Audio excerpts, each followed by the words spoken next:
Alright, what's going on? We got another lesson up in here. Let's go.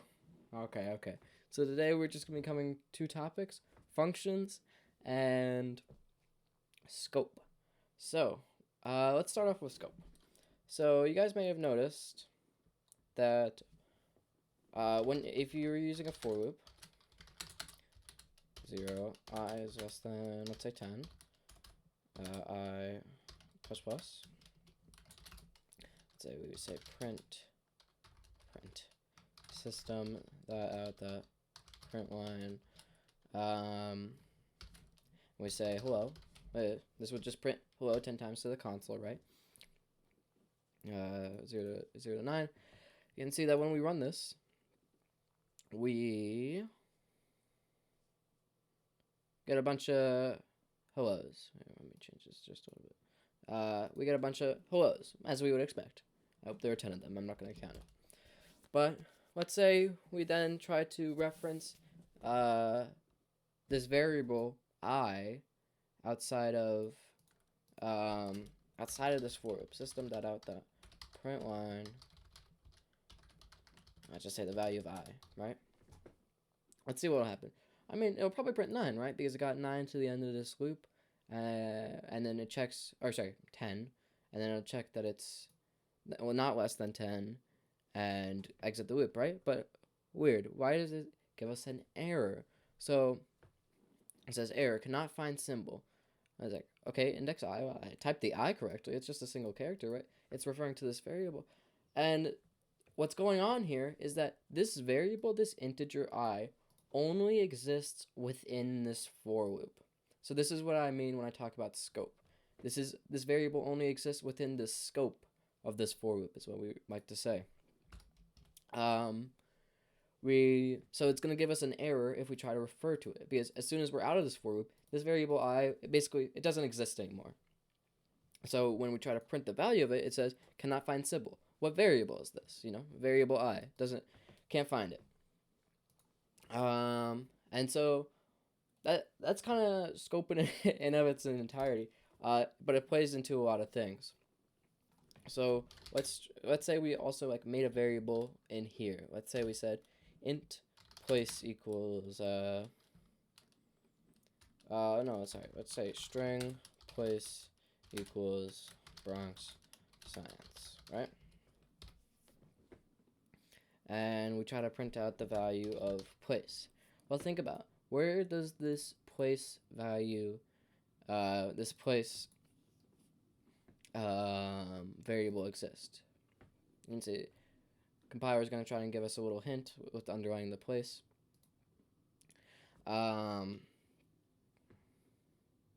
And see, tries to print out place. This place only exists within the for loop. So generally, if you declare a variable within this the for loop within the brackets or in this little syntax up here, it's only going to exist within the for loop. But when we change this up again, let's say I said string place equals the pool. Buy pool passes from me. I got them for cheap. Don't worry about it. It's real. And then we said place equals Bronx Science. Oh yeah, also I should mention, if you put string place, it will throw an error here because you're trying to create, it thinks because you're putting the type here, you're trying to create another variable named Bronx Science. But what we're really doing is we want to refer to the previous place variable and give it the name of Bronx Science. Let's say when we run this, you might think, well, this place now exists outside of the for loop, right? But we're only changing the value of place in the for loop. Well, the variable still exists outside of the for loop, and we change it here, and then it's okay with that. Okay, I change the value of place. Place is out here. It's now Bronx Science. I got that. Compiler's like, okay, that's good. And when we print out place down here, you can see we get Bronx Science and not the pool. So you can see modifications we make to variables within the for loop still have effects outside of the for loop if the variable is declared outside of the for loop.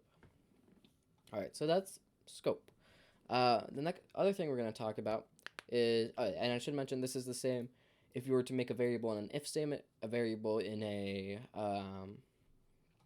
while loop, and an else statement, any of those like uh, structures that have like smaller code blocks within themselves, right, indicated by these curly brackets, and any variables we create within there aren't only gonna exist within the scope of that structure.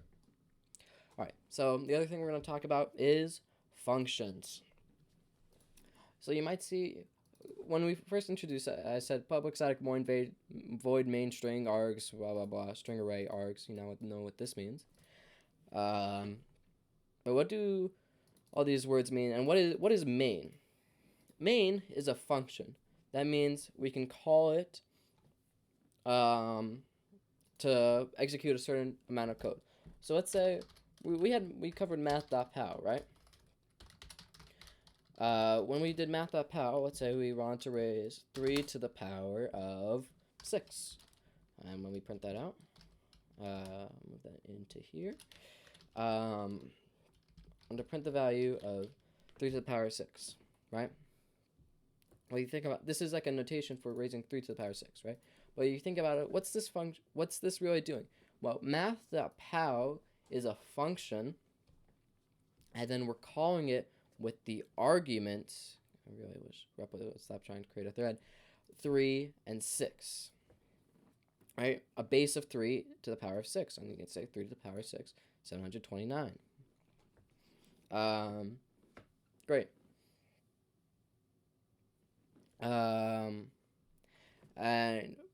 So let's think of that. This is a function. We're calling it with 2 arguments.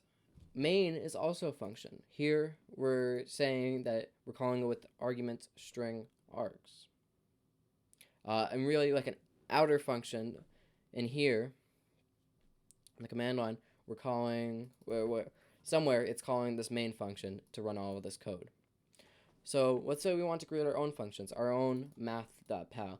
Let's say we're squaring a lot, like because we're working with, I don't know, like quadratics or something. So we're taking x squared like so often that instead of doing math.pow x comma 2, we want to create our own function that we can write, and we want to be able to say square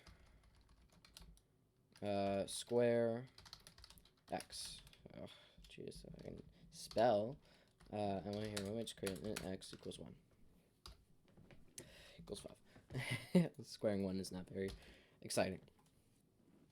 Well, if we want to create our own function like this, what we're going to want to do is use a certain notation. You can see public static void main string args. This is a lot of stuff. Public static, we don't really need to know what that means right now. But the first thing that we want to do, let's just like start off, like ideally we would just do like square. We want a square function, and we want to take an input of let's just say an integer for now.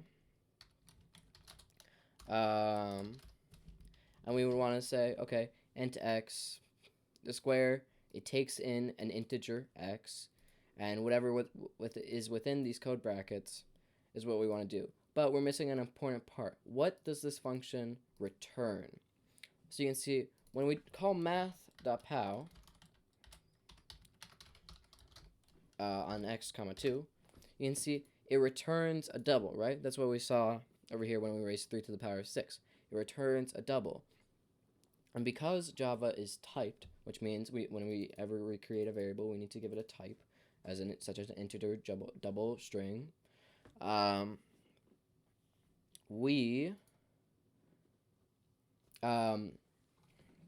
Because Java is typed, we need to define what we're returning. Here we know math.pow. If we hover over this, you can see double, it returns a double.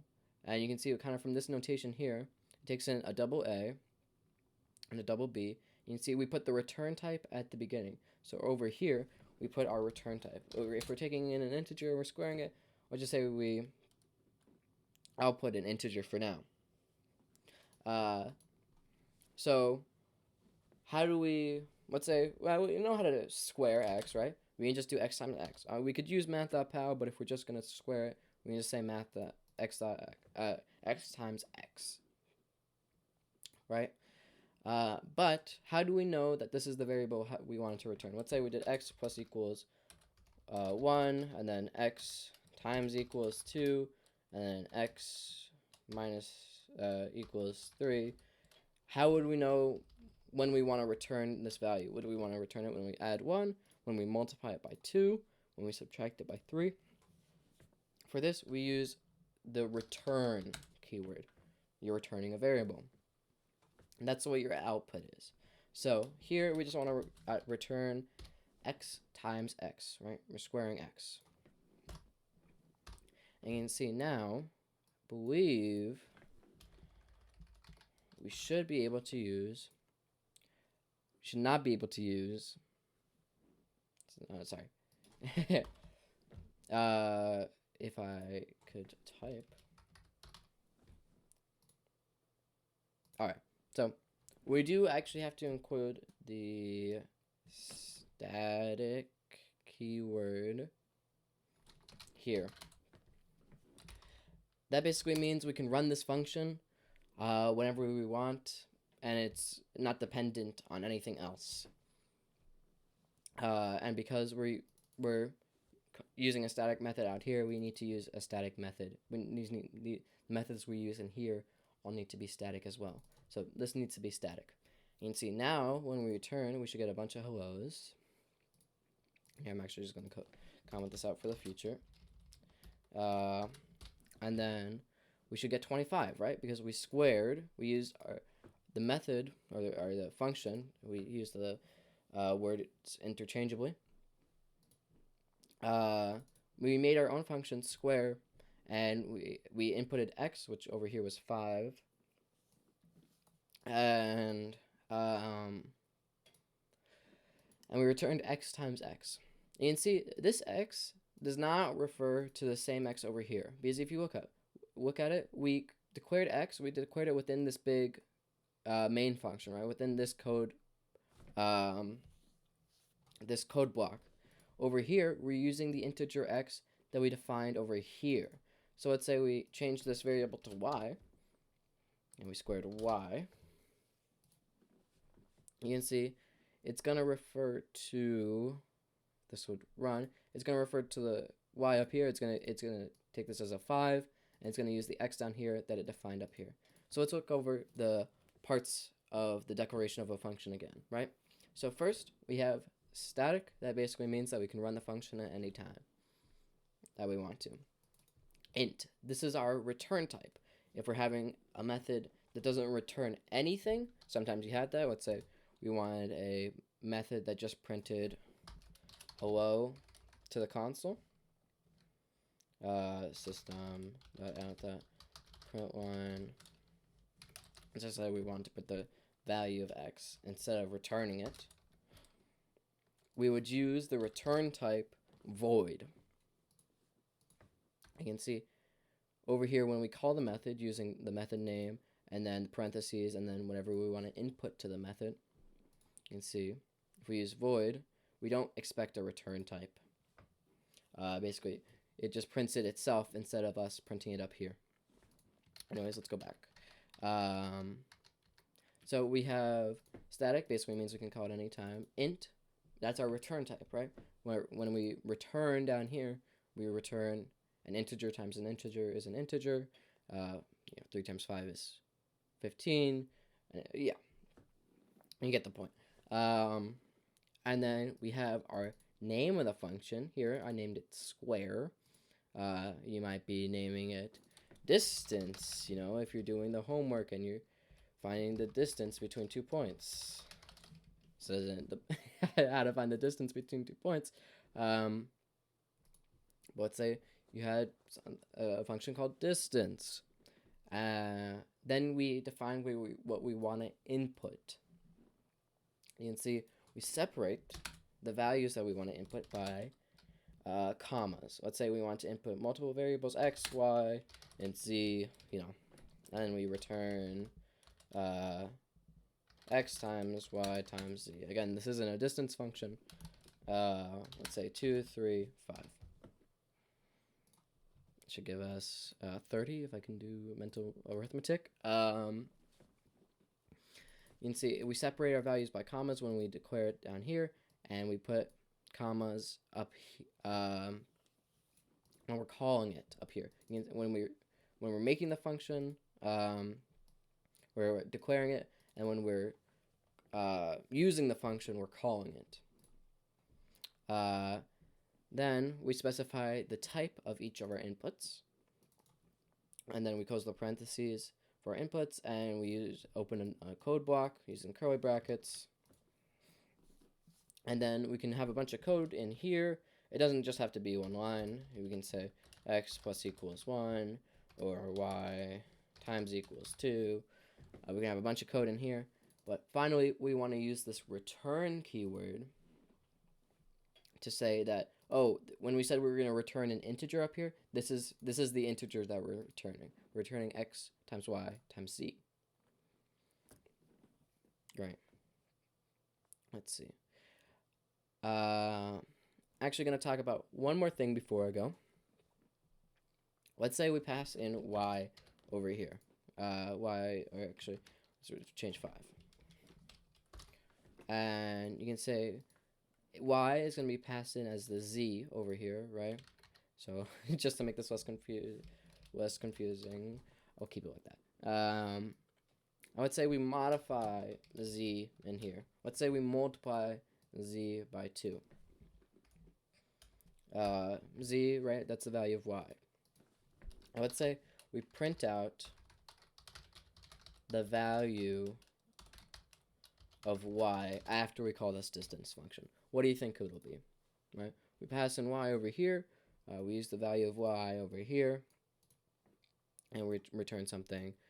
And we're multiplying z by 2, right? Z, this is equivalent to saying z equals z times 2, right? And see, our y value is still 5, and you might be thinking like, oh, but I passed it in here. It's this integer z. We're multiplying z by 2. You know, why isn't it changing the value of y? And this again kind of ties into our previous discussion about the scope. You know, this is just referring to this z over here. It's not referring to here. You might have been able to pick up when I was talking about it. I always said that we're passing in the value of y, right? When we're calling this function, it's only giving it that it's a 5. It's not saying, oh, here is the variable that we're using. It's just like, oh, this is 5. You know, the value stored in this variable is 5, but it's not actually passing in the variable itself. Saying it out loud is kind of confusing, but this is just equivalent to saying putting in a 5 over here, or like keeping it as a y. Just means we're passing in the value of 5, just, you know, hidden in kind of in this variable name of y. Great. So you can see, so one more run over. Scope. If we have, if we declare a variable, let's say in a for loop, we cannot use that variable outside of the for loop. Place without throwing an error, because this variable doesn't exist outside of this for loop. And other discussions about scope. And now we talked about functions. For now, we'll just use static. And meaning we can call it whenever we want. Integer. Int here, this is our return type, right? We could change this to something else if we were working with different types of numbers. Distance, that's our name. That's the name of the function. And then we pass in we say what inputs we want. We want an integer x, we want an integer y, and we want an integer z. And we use the variables down here however we want. And finally, we use the return keyword to know, okay, remember when I said I was going to return an integer up here? That's what I'm returning. Great. You can see this is going to throw an error. And that's about it. I hope you guys enjoyed this lesson. Make sure to get the homework done, all right? All right, I'll see you guys.